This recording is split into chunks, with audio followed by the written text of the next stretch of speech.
আসসালামু আলাইকুম প্রিয় দর্শক, ফিলিস্তিনে মানে গাজায় যে নির্মম অমানবিক নৃশংস যে হামলা পরিচালনা করছে ইসরায়েলের পক্ষ থেকে করা হচ্ছে, তা নিয়ে সারা দুনিয়াতে এখন কিন্তু প্রতিবাদে উত্তাল। কেবল মুসলিম জনগোষ্ঠী নয়, অমুসলিম অনেক দেশ এ নিয়ে কিন্তু প্রতিবাদ করছে, ছাত্ররা প্রতিবাদ করছে। এই ঘটনাকে খালি মুসলিম নিধন নয়, একটা মানে আপনার মানবতার বিরুদ্ধে একটা নৃশংস কর্মকাণ্ড হিসেবে চিহ্নিত করে সবাই এর প্রতিবাদ করছে। এই প্রতিবাদের ঢেউ আমাদের দেশেও এসে লেগেছে এবং এটা খুব ইতিবাচক। আমি মনে করি যে আমাদের দেশের মানুষও প্রতিবাদে রাস্তায় নেমেছে, ছাত্ররা ক্লাসরুম ছেড়েছে এবং আমরা গতকালকে এই দৃশ্যগুলো দেখলাম। কিন্তু সারা দুনিয়াতে যা দেখা গেল তার সঙ্গে আমাদের দেশের কিছু ঘটনা কি ভিন্ন একটা চেহারা নিয়ে আসলো না, যে চেহারা আমাদেরকে প্রতিনিয়ত লজ্জিত করলো। সোশ্যাল মিডিয়ায় কিন্তু আমরা বেশ কিছু ছবি এরকম দেখেছি। আমরা দেখেছি যে বিশেষ করে যে ছবিটা খুবই বেশি আলোচিত হয়েছে, দেখা যাচ্ছে লোকজন বাটার দোকান লুটপাট করছে, করে সেখান থেকে জুতো নিয়ে যাচ্ছে। এর একটা স্থির চিত্র মানে খুবই ভাইরাল হয়েছে, আপনারাও দেখেছেন, স্থির চিত্রটা সোশ্যাল মিডিয়ায় দেখেছেন। পরে আবার কেউ কেউ বলছে এই ছবিটা নাকি এআই জেনারেটেড, মানে আর্টিফিশিয়াল ইন্টেলিজেন্স দিয়ে এই ছবিটাকে ক্রিয়েট করা হয়েছে। প্রশ্ন হচ্ছে যে এই ধরনের ঘটনা তো ঘটেছে, একটা ঘটনা যে ঘটেনি, কারণ আপনারা নিশ্চয়ই একটা ভিডিও দেখেছেন। আপনারা দেখুন, আমাদের কাছেও আমিও একটা ভিডিও দেখেছি, সেই ভিডিওর একটা অংশ আপনাদের আমরা একটু দেখাই।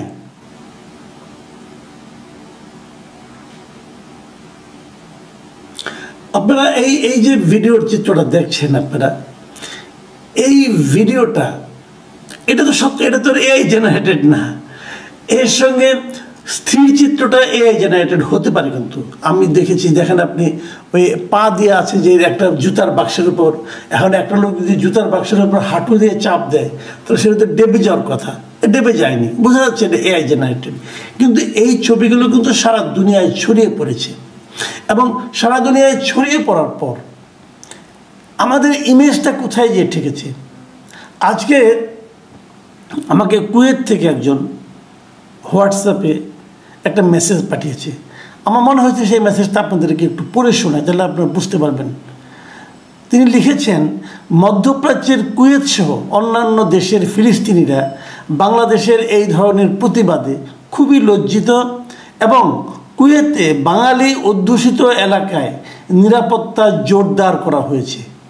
ভাবুন একবার, মানে বাঙালি অধ্যুষিত এলাকায় তারা আমাদেরকে ধরেই নিয়েছে জাতি হিসেবে, আমরা বুঝি এরকম লুটপাট করে থাকি।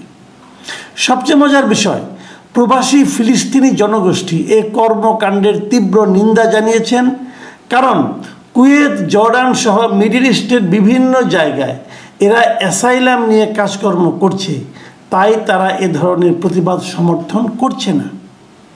ভাবুন একবার, মানে আমরা এমন সব আকাম কুকাম করেছি অলরেডি, যেটা নিয়ে এখন বিদেশে যারা বাঙালি আছে তারা মুখ দেখাতে পারছে না। আচ্ছা, এগুলো করছে কারা? অথবা এ ধরনের কাজে কেউ কি উস্কানি দিচ্ছে? দেখুন, আমি একটা পত্রিকা, আমরা এই রিপোর্টগুলি দেখি একটু। আজকে আমি একটা পত্রিকাকে রিপোর্ট আপনাদেরকে একটু পড়ে শোনাচ্ছি। সেটা হলো দৈনিক কালের কণ্ঠ, এই বসুন্ধরা গ্রুপের একটা পত্রিকা। আপনারা সবাই জানেন এই বসুন্ধরা গ্রুপের সঙ্গে এখন ট্রান্সকম গ্রুপের একজনের বিরোধ কাজ করে, প্রথম আলোর সঙ্গে এই কালের কণ্ঠ। এখন কালের কণ্ঠ হেডলাইনটা দেখেন আপনি নিউজের, দেশ জুড়ে ট্রান্সকমের পণ্য বর্জনের ডাক, কেএফসি বাটার দোকান ভাঙচুর। তো এখানে ট্রান্সকম কোত্থেকে এলো? কেএফসি বাটার দোকান ভাঙচুর যে জিনিসটা হয়েছে এখানে, যে তারা বলছে এগুলো ইসরায়েলি প্রতিষ্ঠান অথবা ইসরায়েলকে তারা অর্থ সাহায্য করে। এর মধ্যে বাটার পক্ষ থেকে আমরা বিবৃতি দেখেছি, বাটা বলেছে এটার সঙ্গে ইসরায়েলের কোনো সম্পর্ক নাই, এটা সম্পূর্ণ চেক রিপাবলিকের একটা প্রতিষ্ঠান। এবং বাটাই দেশে অনেক দিন ধরে কিন্তু কাজ করছে। এখন কেএফসি অথবা 7up অথবা এদের কি সম্পর্ক আছে আমি এটা নিয়ে আলোচনায় এখন যাচ্ছি না, কিন্তু কথাটা হলো যে কালের কণ্ঠ কেন এখানে আবার ট্রান্সকমকে যুক্ত করলো। তা ট্রান্সকমের তো আরও অনেক পণ্য আছে, দেশ জুড়ে ট্রান্সকমের পণ্য বর্জনের ডাক, এই কথাটা আসলো করতে আর কিন্তু কেউ লেখেনি, এই বসুন্ধরার এই পত্রিকা ছাড়া আর কেউ লেখেনি এটা। তাহলে এই যে ধান্দাটা, এই ধান্দাটা কি সাংবাদিকতা হলো? এটা কোনো কাজের কাজ হলো? তার মানে কি ট্রান্সকমের পণ্য আরও ভাঙচুরের জন্য মানুষকে তারা উস্কে দিচ্ছে? আমার দেশের একটা প্রতিষ্ঠান আমার দেশের আরেকটা প্রতিষ্ঠানের ক্ষতি করার জন্য উস্কে দিচ্ছে, মানে কতটা নিম্ন রুচির হতে পারে? এই পত্রিকা যারা সম্পাদক মণ্ডলীতে আছেন, আমি তাদের রুচি তাদের পেশাদারিত্ব দেখে হতবাক হয়ে যাই। এটা কেমন কথা? আপনার সঙ্গে তাদের একটা দ্বন্দ্ব থাকতেই পারে, সেই জন্য আপনি এর জন্য জার্নালিজমকে ইউজ করবেন? হয়েছে অনেক জায়গায় কিন্তু হয়েছে, আমরা দেখেছি কালকে যে ঘটনাগুলো ঘটেছে। এভাবে ভাঙচুর করে আপনি কি ইসরায়েলের যে নৃশংসতা, ইসরায়েল যেভাবে আক্রমণ করেছে গাজায়, তাকে থামাতে পারবেন? এইগুলো আমাদের এখানে যারা এনেছে, যারা এটা তো ব্যবসায়িক প্রতিষ্ঠান আমাদের দেশে, এগুলি এখন এই ধরনের ঘটনা যদি আমরা ঘটাতে থাকি, তাহলে আগামীতে কি আমরা এই ধরনের বিদেশি ফ্র্যাঞ্চাইজি যেগুলো আছে তাদেরকে আনতে পারবো? মানে আমাদের মানে চিন্তা ভাবনা কত সীমাবদ্ধ হলে পরে এটা হয়। আসলে এর উৎসটা কোথায়? উৎসটা হলো সে মব কালচার। মানে আমরা একটা মব, একটা হুজুগ তুলে ভাঙচুরের একটা কালচার আমরা এসে শুরু করেছি। এবং বলতে আমার দুঃখ হচ্ছে, এটাই বাস্তবতা, যে এই কালচারকে এই যে বর্তমান সরকার তারা প্রথম দিকে কিন্তু নানাভাবে উৎসাহ দিয়েছে, প্রশ্রয় দিয়েছে। আমরা দেখেছি সারা দেশে বাড়িঘর ভাঙা হয়েছে, ঢাকা শহরে ভাঙা হয়েছে, একদম প্রাণকেন্দ্রে ঘোষণা দিয়ে ভাঙা হয়েছে। এবং এই মবের যারা সৃষ্টিকর্তা, বাইরে থেকে যারা ইউটিউবে এই সমস্ত ঘোষণা দিয়ে ভেঙেছেন, তাদেরকে সরকারের দিক থেকে সমর্থন দেওয়া হয়েছে।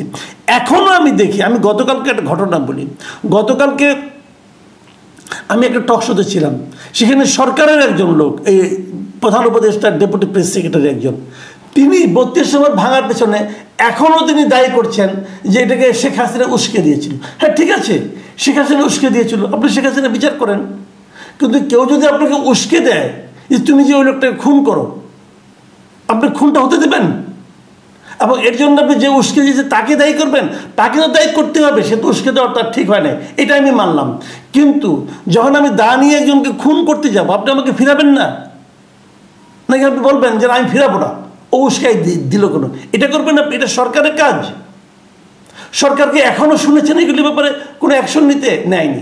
ওইগুলি অ্যাকশন নেয়নি বলে তাদের মধ্যে একটা ধারণা তৈরি হয়েছে। এই যে তথাকথিত তৌহিদি জনতা, যারা নিজেদেরকে তৌহিদি জনতা হিসাবে প্রচার করছে, তাদের মধ্যে একটা ধারণা হয়েছে এগুলো অবাধে করা যায়, কেউ কিছু বলে না। আমি সরকারকে এক জায়গায় ধন্যবাদ দেব। ধন্যবাদটা কোথায় দেব? সরকার এবার কিন্তু এই ঘটনার প্রেক্ষিতে সরকার এবার কিন্তু একটা ব্যবস্থা নিতে শুরু করেছে। সেই শুরুটা হলো অনেককে এরই মধ্যে গ্রেপ্তার করা হয়েছে। আমি দেখলাম খুলনার ঘটনায় মোটামুটি বেশ কয়েকজনকে অলরেডি কিন্তু গ্রেপ্তার করা হয়েছে, প্রায় সব মিলে 49 জনকে গ্রেপ্তার করা হয়েছে খুলনায় এবং সিলেটের ঘটনায়। এই যে এটা গ্রেপ্তার করা খুবই সহজ, কিন্তু এদের ভিডিও ফুটেজ আছে, এদের স্থির চিত্র আছে, AI জেনারেটেডগুলি লাগবে না, অরিজিনালগুলি আছে, সেগুলো দেখে দেখে তাকে গ্রেপ্তার করা হবে। এবং আপনি একবার গ্রেপ্তার করলে দেখবেন পরবর্তী সময় কিন্তু আর কেউ এই কাজে অগ্রসর হবে না। কিন্তু সেই কাজটা আপনারা করেন নাই, এবং এতদিন করেন নাই বলে কিন্তু আজকে এগুলো হয়েছে। আমি তো মনে করি এই সরকার উচিত হবে আগেও যেগুলো ঘটেছে প্রত্যেকটা ঘটনার এরকম তদন্ত করে লোকগুলিকে ধরে বিচারের আওতায় আনা। যতক্ষণ পর্যন্ত আপনি ওই বিচারটা না করতে পারবেন ততক্ষণ পর্যন্ত কিন্তু ধারাবাহিকভাবে এটা চলতে থাকবে। এটাই হলো আইনহীনতা। আমরা দেশে একটা স্বৈরাচারের পতন হয়েছে, আমরা তো হ্যাপি, কিন্তু তার মানে দেশে একটা মব কালচার চালু হবে এটাও নিশ্চয়ই আমরা চাই না। সেই মব কালচার হাত থেকে কিন্তু দেশকে রক্ষা করতে হবে, তা না হলে দেশে এবং বিদেশে দুই জায়গাতেই আমাদের বেইজ্জতিরা শেষ থাকবে না। আমরা কি সেটা বহন করতে পারবো? করা উচিত হবে? প্রিয় দর্শক, এখন এ পর্যন্তই। আল্লাহ হাফেজ।